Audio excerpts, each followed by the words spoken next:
Hi there, I'm Angela. Welcome back to the channel. If this is your first time here, thanks so much for stopping in. I'm happy you're here.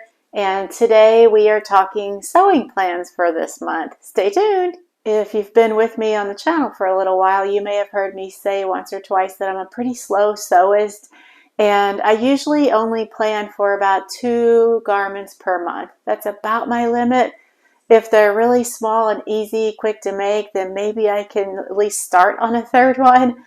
But just to be on the safe side, I only plan for 2. And this month, I think if I'm doing pretty well, getting my 2 projects done pretty quickly, I may throw in a little bit of a stretch goal in there. So stick around to the end and I'll explain a little more about what that is.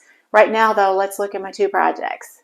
The first one is Butterick 3199, and I'm doing View C, the sleeveless turtleneck. And if you've seen previous videos where I've done like fabric hauls or fabric and pattern pairings, you might have seen this before because I have talked about it once before on the channel. The fabric that I'm using for it is this sweater rib knit. It's in the color sand, and I've already got the pieces cut out on my sewing table, so this is what's left. It's a really gorgeous taupe color and nice and stretchy. It ought to do just well for that turtleneck.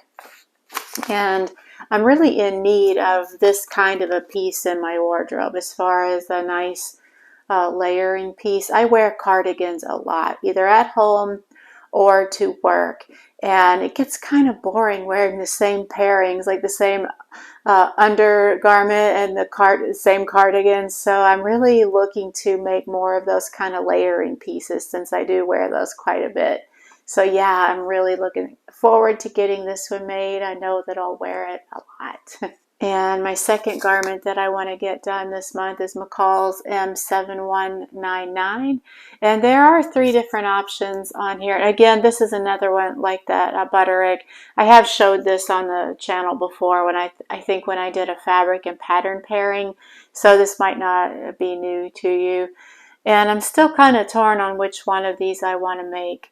I feel like I want to make the shorter dress with the turtleneck, but with long sleeves instead of the sort of mid-length sleeves. And it's all really going to depend on whether I have enough fabric or not to do that. I love this one that the model is wearing. This one looks nice in this fabric that she is wearing. It's kind of a shimmery knit, very dressy, very elegant. And my fabric is not that. It's more of a casual. It's also a rib knit, but it's definitely on the casual side.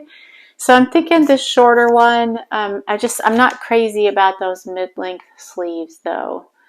Not sure. I could even go sleeveless. I don't know. I think I'll know more once I lay my fabric out and see what I'm working with. The fabric that I'm using, it is a rib knit.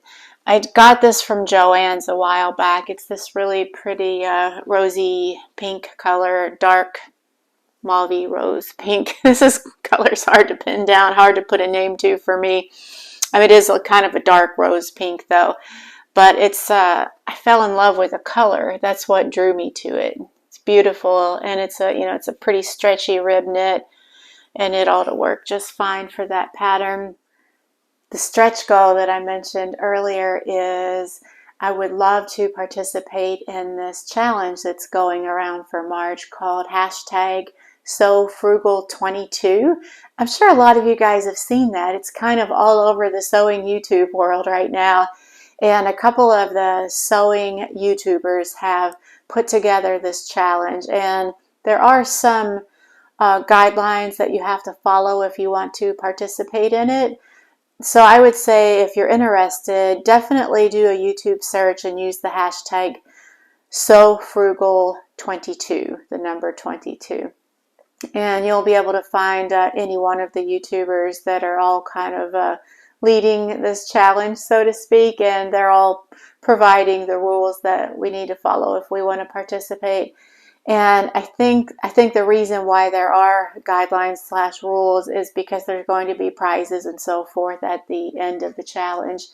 The whole gist of the challenge is to kind of demonstrate that sewing doesn't have to be expensive, although as we all know, it certainly can be.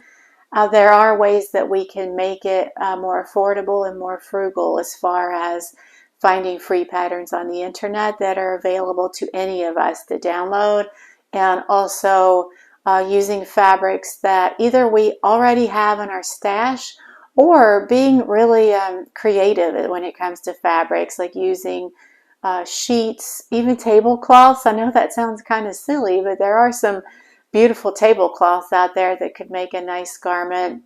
And I think, if I remember correctly, one of the rules of the challenge is that the item that you make does have to be a garment.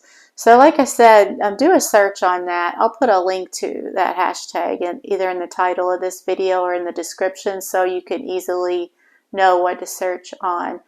But I think I have picked out a pattern to do for this. It is the Helen's Closet Luna tank. I'll put a picture of that on the screen. And it is a PDF pattern, and I'll be excited to have another go at printing a PDF pattern again. So that'll be like, it'll be like a double challenge for me. And I do have like a lot of fabric in my stash, that maybe some that I've had for years that I could use up, and that I'm pretty sure that would count as far as participating in the challenge. And personally, I'm not interested in like winning or any of the prizes or anything like that.